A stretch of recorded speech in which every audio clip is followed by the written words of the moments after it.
YouTube, want to hear another banger, and we on part 3 of the Courtship of Rivals.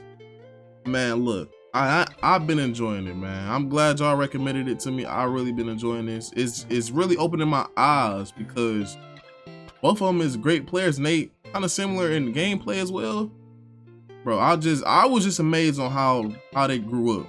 How they grew up in NBA and they battling each other now. It's amazing to see. And before we get into it, make sure y'all subscribe, comment what y'all want to see, like the video.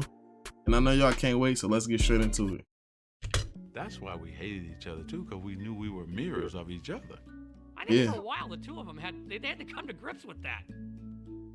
They had begun changing the game, but with continued low television ratings and tape-delayed finals, the league was struggling to get the word out. When the NBA... Even with Magic Johnson and Larry Bird, it was? Damn, I thought they was like... Because they said the college game was like the most televised game in history, so I'm pretty sure that brung a lot of customers and whatnot, but damn. I didn't know they was in a drought like this. CBS signed a new TV deal before the 82-83 season. The rescue plan was simple. Sell more Bird and Magic, and sell them not just as ball players, but as arch-rival characters in their own dramatic saga. So they had a game plan for them, and it all worked out. I can't even blame them for doing that because that's what was going on personally, and they just televised it. So gave somebody to look forward to watching basketball, I guess. You got this slick Showtime African-American guy out west, and you got the lunch bucket, floppy-haired white guy with the bruises all over his body. It's central casting. It's perfect. I mean, this was that was heaven. That was. In 1979, this idea of Magic and Bird was created, and so that was sort of a no-brainer. We'd have a doubleheader. It would be the Celtics playing first and the Lakers playing second, and that's the way we did it. And when the Celtics and Lakers both reached the finals just a year into the new TV deal in 1984, it appeared the superstar investment was about to pay off. It was huge. It was probably the biggest moment the NBA had up to that point. You had Boston and LA, East against West. It had all the elements of a classic showdown. Damn, everything went down so good though. Like whoever envisioned signing that TV, what was CBS, and envisioned all this was gonna happen. Good business move, bro. I can't even hate on it. That was good. Including what was becoming the most inescapable element of all. Did we know that blacks and whites were lining up? The whites with the Celtics, the blacks with... Of course we knew that. Even in the Celtics' own backyard. They land at Logan Airport at the 84 finals. He's getting accosted by various people who are telling him Larry's going to take him down. But this one older African-American gentleman comes up to me and goes, "Magic, I want to wish you well. Good luck. I want you to crush the Celtics." And he said, "Oh, well, where are you from?" He said, "Well, I'm from Boston." Damn. And he said, "You're from Boston and you're rooting for the Lakers? I thought everybody here was crazy about the Celtics." And he looked right at me and said, "Now, why would I root for those white boys?" Damn. Boston, after all, was a town still scarred by the ugly busing crisis of the mid-70s. A violent period of urban unrest during which white had been pitted against black. The resulting taint on the city nationally, coupled with... Oh, this story is a little deeper, ain't it? Goddamn. Boston, what's going on with y'all?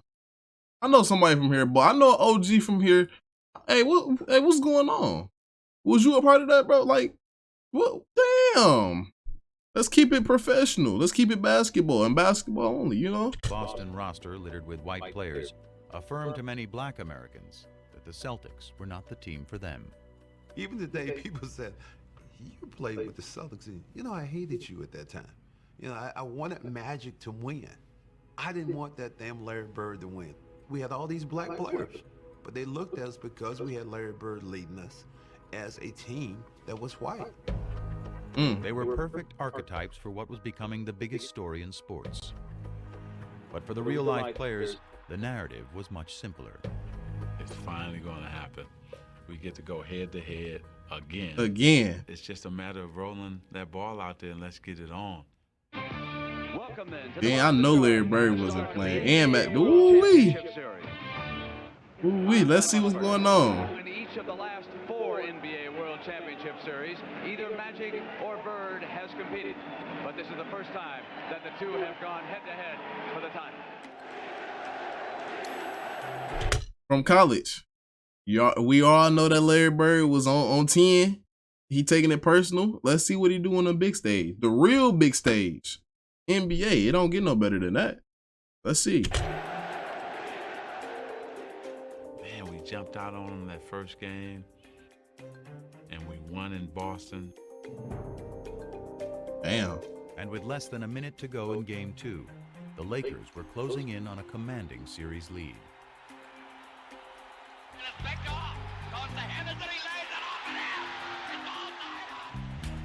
Tie game. Ooh. At that point on, things began to crumble. Down to 9 seconds. Magic holding the ball. Magic trying to work on Magic, give the ball to Kareem. You out force. What are you doing? Maxwell. Magic has still got it down to 2 seconds. 1 second. He's gonna have to shoot it. He doesn't get it. What the fuck? What am I watching? No. Somebody paid bro to do this. Bro, I know Magic Johnson see that time, bro. I know Magic Johnson see that time, bro. Wow. Magic holding the ball. Magic trying to work on Maxwell. Magic has still got it down to 2 seconds. 1 second. He's gonna have to shoot it. He doesn't. Wow. Kareem was here. Dribbling the timeout. What are you doing? What? The Lakers regained their stride in Game 3, only to be rudely knocked off it again in Game 4. Oh yeah. From here on out, oh yeah, we got beef. We got beef, Larry. There's no way you took down one of my players like this. Hey. It's on. But if y'all want me to react to these full games, let me know in the comment section. I'll do it. You know what I'm saying? I know these games are exciting to see, and I wouldn't mind watching the game. Oh, he on tip now. Oh yeah. Oh, that wasn't even Larry. That was Larry picked him up. That wasn't even Larry. Wow. Taken out. Damn. We started fighting instead of playing. Kareem swings the elbow, and now is yelling at Larry Bird. Jaw to jaw. And it made us realize we were not meant to. That's what I said. After that little chokehold, oh yeah, it's on now. I mean, that's for anybody though. Like, I feel like if you was a part of that team, you would have been on 10 with them. We're tougher than the Celtics. Magic's just not himself. To be sure they won't let the time run out as they did in Game 2. Oh, that was a dumb pass. There were a number of places where, Irvin didn't do what people expected him to do. That was a man. I said, no, ain't no way you passing like that, Magic. Oh my, get his man some water, bro. Get his man some. You know what? It was a negative energy, bro. It was a negative energy in the air, bro. Like he losing his mind, bro. He misses the first. Damn. Johnson misses them both. Celtics want a timeout. Responded. Magic Oh Johnson shit. to the bench. Overtime. Give me one, Larry. Huh. Come on. Damn. It's a good series. I gotta watch this. Celtics. Ooh. Game 6 to the Lakers. Ooh. You already know it's about to go down. One more game. Game 7. Uh-oh. Let's see what's about to happen. It was like 1979 all over again. Bro, I gotta watch Down this to one finals, game bro. For Bird and Magic. If everybody had to look at it, probably would have said this is going to be a 7-game series. Yeah, of course. But this one a little bit longer. Now we just have to do it 7. That's the only time I ever felt that. There ain't no way they're walking out here with a win. Magic Johnson. No way. Lakers have several chances, and here's Larry Bird chucking down the. Oh yeah, I gotta watch this, bro. Bird. How does he do it? On 3, 4 people? Crazy. Johnson with the ball. The Lakers trying to cut it to 1.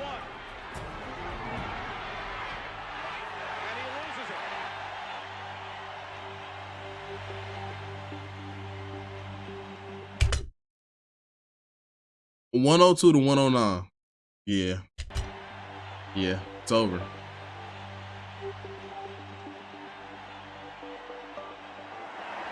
It's over. Larry Bird got his get back. Larry Bird got his get back, y'all.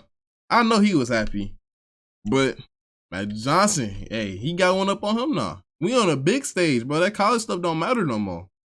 Losing in the NBA Finals, bro, we still talking about this to this day. Like, nah.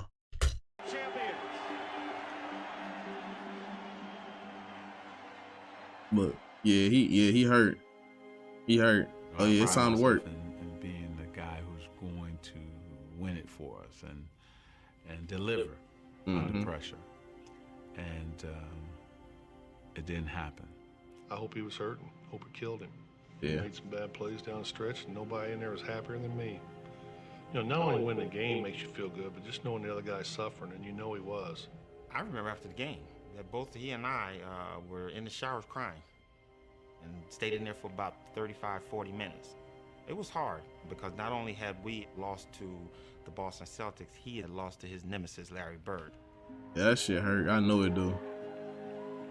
I know it just made me dislike him more, you know, because he was that good. And I think you be jealous. You jealous a little bit. I ain't gonna lie, this making me respect Magic Johnson more, bro, because he was really a positive person. I ain't see nothing like, bro, Magic Johnson will literally be negativity with positivity. Like, that is crazy. With Magic for what happened between Michigan State and Indiana State all those many years ago. Yeah, we're professionals now, but I won this one for Terre Haute. Well, it was a big deal, and I remember asking Quinn Buckner about it afterwards. They had a celebration in downtown Boston after they won the championship, and, you know, it was unusual for Larry to have these little outbursts, as Quinn would call them, but, you know, about 11:30 at night, finally he turned to Quinn, he goes, I got him. I finally got him. And he was talking about Magic. Damn. That was tough. He ain't worried about that college no more. The league was rejoicing too. Game 7 of the '84 series was one of CBS's highest-rated telecasts of the year, and the highest-rated game the NBA had ever produced. All of a sudden, whether it was at CBS or Madison Avenue, the sports writers around the country became phenomena. What is happening here? The absolute foundation in this resurgence was the Celtics and the Lakers, Larry Bird and Magic Johnson. But Magic was in no mood to bask in the accomplishment. I took a media beating. Tragic Magic. This is why we say Larry Bird is better. It's probably the first time ever in my life I was depressed. Bro, y'all gotta start with this bashing, bro. I'm telling y'all, bro. It's making the world bad. Bro, everybody thinking social media is just a everyday lifestyle. Like, bro, if y'all get off of social media, bro, and live life how it's supposed to be lived, bro, y'all will enjoy it, bro. Stop thinking about what other people are saying. Stop want to live everybody else's lifestyle, bro. Be yourself, bro. And I didn't want people to see me. It was something I never dealt with in my life. Yeah. That particular series, that championship series, redefined his whole career because he never stopped working after that. Damn, yeah, it's Magic was time. on a mission to prove to himself and the world. It was pros and cons to that, bro, because it made him a man. It made him get back in that lab and go crazy. Ball in his hands, he was still the one in control. Oh. And after his Lakers ran through the '85 season, he quickly got what he wanted. Another shot at Bird and the Celtics. They won the East, we won the West.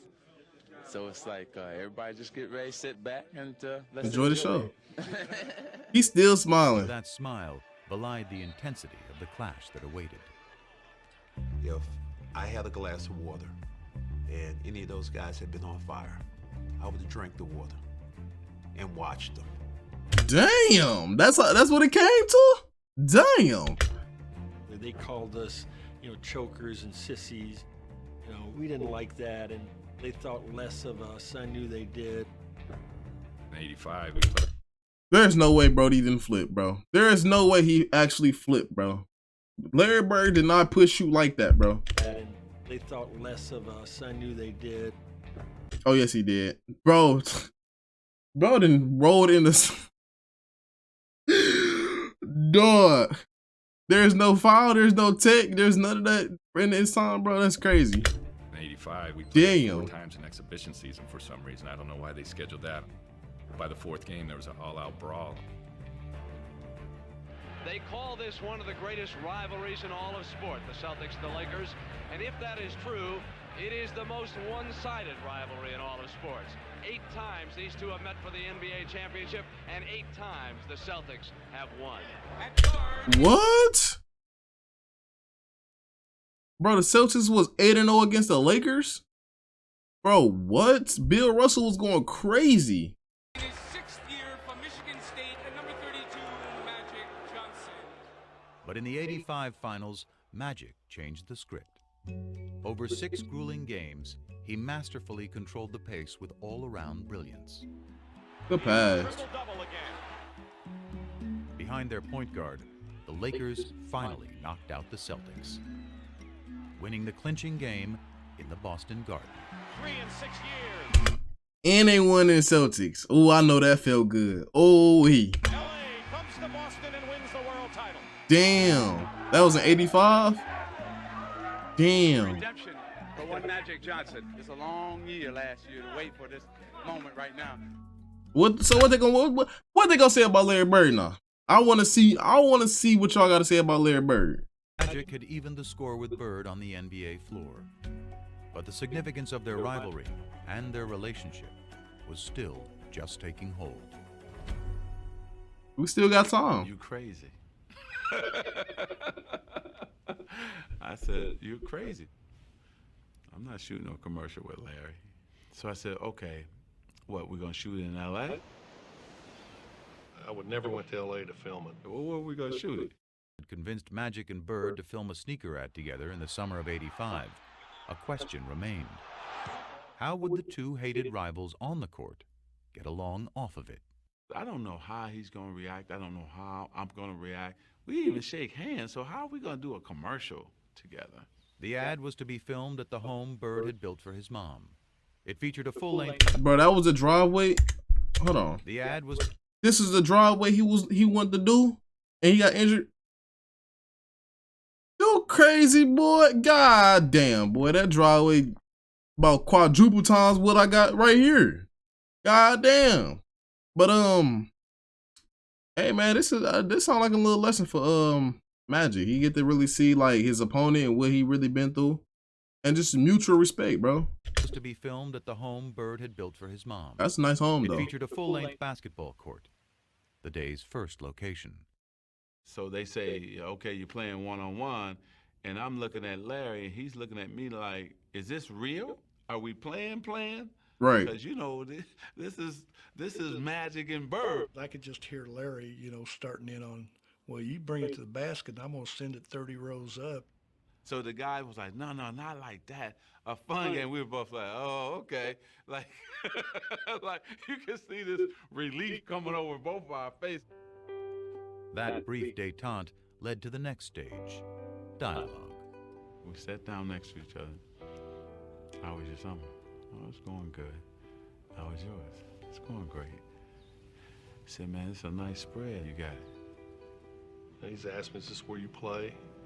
I said, yeah, I play here if it's not windy. If it's raining or windy, I go to the gym. But this is where I do all my work. I see that tractor. You work on the tractor? He said, man, I work on this tractor every day. Yeah. Larry Bird work on a tractor? He said, yeah. It's just them two walking and talking, and every once in a while they'd stop and one of them would say something, and then they'd start laughing. Then they said, okay, break, it's lunch break time. I was going to my trailer. He said, no, my mother has prepared lunch for us up at the house. We went up to the house. Mutual respect, bro. I love it, bro. I love it, bro. This story is crazy. I love this, bro.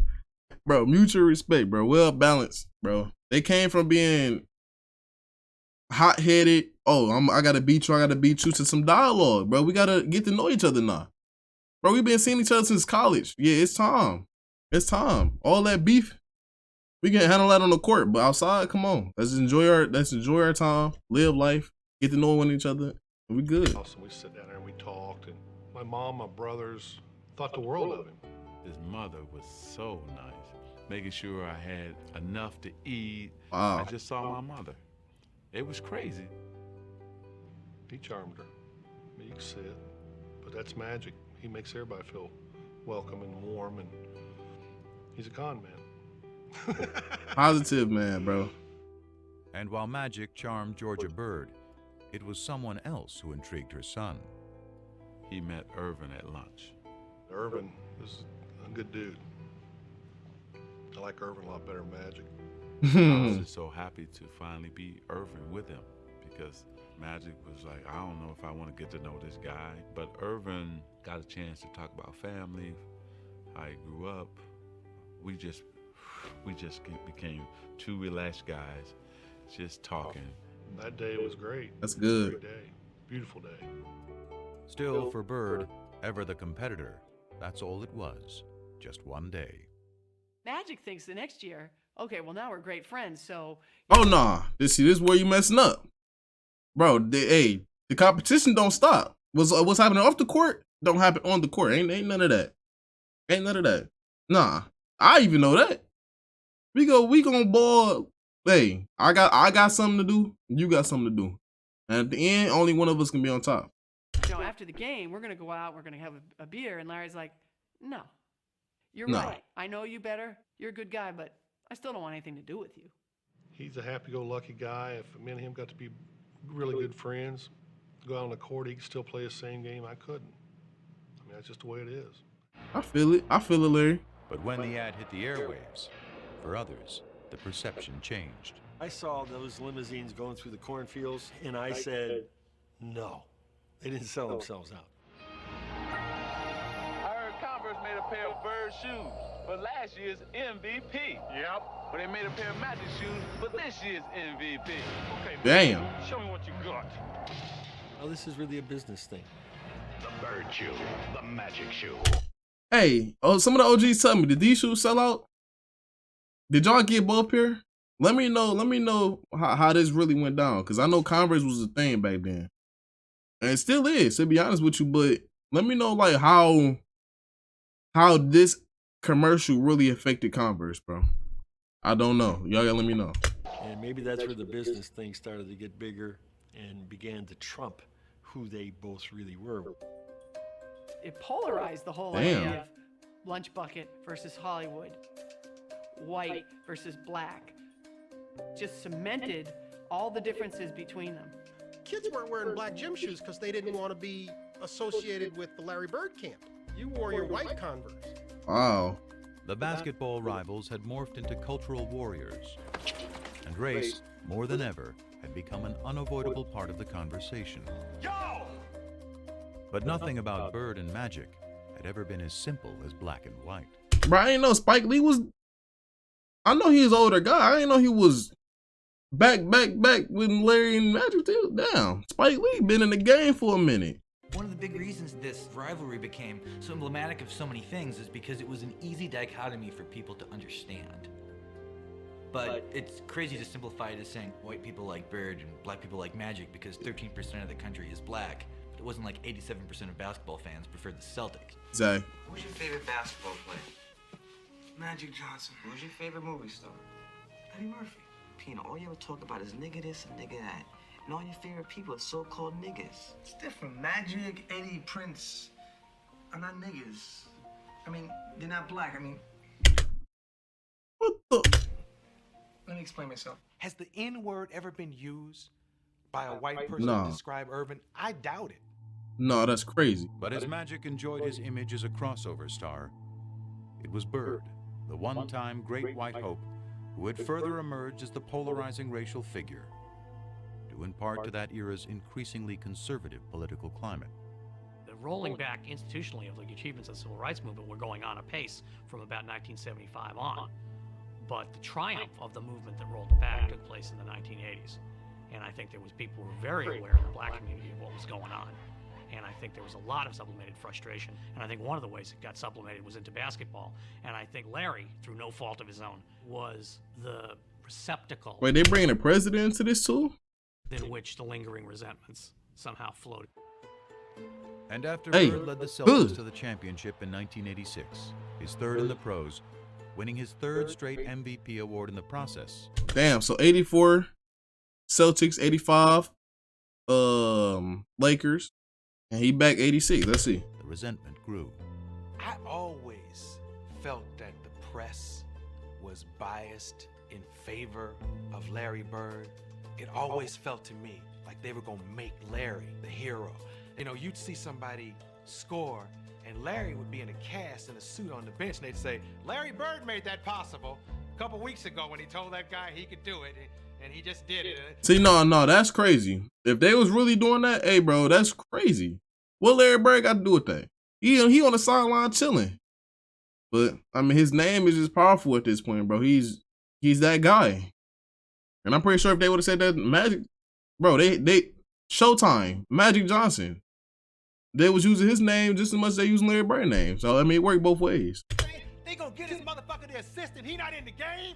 Not to be racist, but we have a white guy who's the best in the world. It's predominantly a black sport now. And you got a guy like Larry Bird who can't run, who can't jump, but can do everything out there. I don't mean nothing to me. He kept it don't real. mean anything to me. It never has. I don't know why. I mean, am I doing something wrong here? Bird may have Give him sought one. to avoid the conversation entirely, but the more he won, the less he could escape it. Ooh, the Pistons are. I hate seeing this clip, bro. Not my bad boys. Not my bad boys, bro. Damn. In 1987, after Boston beat the Detroit Pistons to advance to the finals for the 4th straight year, Pistons rookie Dennis Rodman called Bird overrated because he was white. His teammate Isaiah Thomas then chimed in with some thoughts of his own. First of all, Larry Bird is not overrated. Where did he getting this from? Larry been balling since he got in the NBA. Early 80s. Like, what's going on? Dennis, you're a rookie. What are you saying overrated?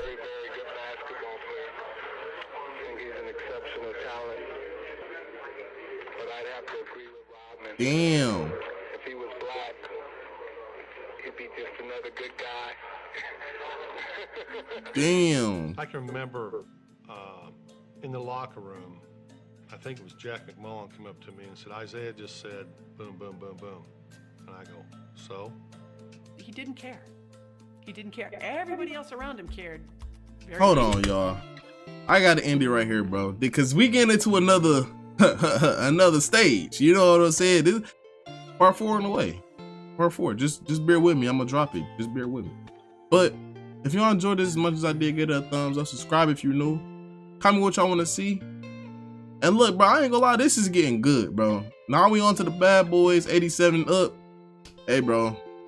Hey. I can't. Hey, once I hear Jordan, if I hear Jordan, hey, we here, we lit. But yeah, bro, we on to part 4. But let's get it.